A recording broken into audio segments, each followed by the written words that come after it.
Kings and queen round లో చివరి performance ఇవ్వడానికి మా శేఖరుడు తన సామ్రాజ్యంలో ఒక యువరాణిని ఒక యువరాజుని పంపించబోతున్నారండి. అనుష అండ్ ప్రసాద్.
సుకుమారి ఇంద్రలోకపు వయ్యారి వస్తానే వల బంధిస్తానే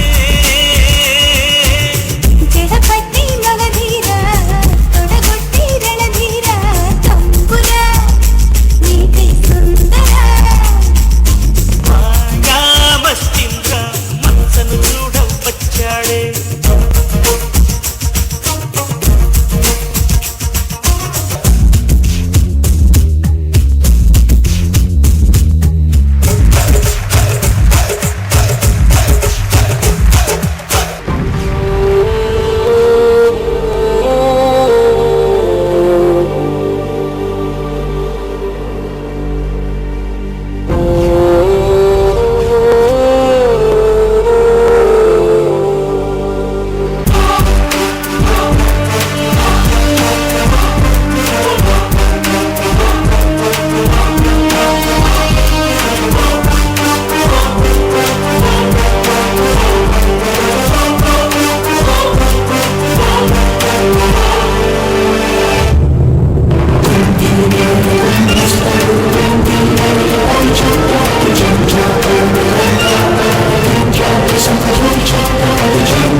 Prakash Master. Superb concept. Very nice. చాలా బాగుంది డిజైన్. మాస్టర్ మీరు సూపర్ అనగానే ఆయనకి ఆక్సిజన్ అందింది మాస్టర్. అప్పటి వరకు కార్బన్ డైఆక్సైడ్ లో ఉన్నారు ఆయన చుట్టూ. Concept designing super. తర్వాత శేఖర్ గారు ఎవరికి చెప్పాలి అని తెలియట్లేదు. Either it's makeup department or dress department. Wonderful job.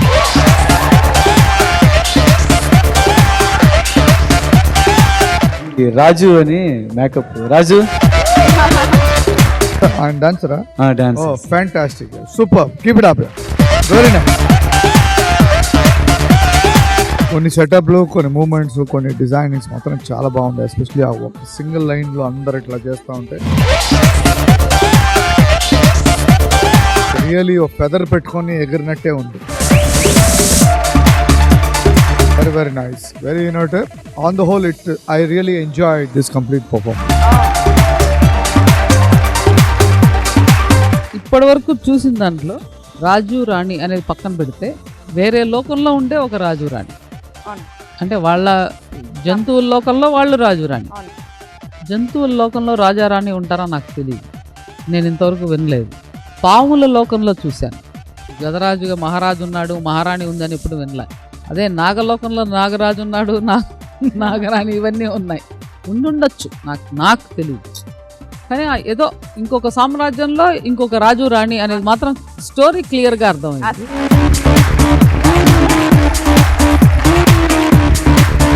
పాటల సెలక్షన్ చాలా బాగుంది. ఆడియన్స్కి చాలా క్లియర్గా బాను అనౌన్స్మెంట్ చేసింది, ఇది రాజు రాణి కాలం. సో పబ్లిక్ మైండ్లో మీరు ఆల్రెడీ రాజు రాణి అనేది ఎక్కిచ్చారు. ఇప్పుడు ఏదన్నా మార్క్ తగ్గుతోందంటే మీరు నాకు రాజు రాణి చూపించలేదు, దానివల్ల తగ్గుతోంది. అయ్యో, otherwise it is very fantastic. ఒకే ఒక చిన్న కోరిక, గద ఎప్పుడు పావును తన్నుకుని పైకి తీసుకెళ్తుంది. అలాగే నేను అది పెట్టంగానే ఆహా ఆ పావుని అది కొడుతోంది, ఇద్దరు కలిసి లేపు తీసుకెళ్ళిపోతారు అనుకున్నా. తీసుకెళ్తే మాత్రం కొట్టేదాన్ని. అదర్వైజ్ ఫెంటాస్టిక్, బాగా చేసి. ప్రకాష్ మాస్టర్ ఇస్తున్నటువంటి స్కోర్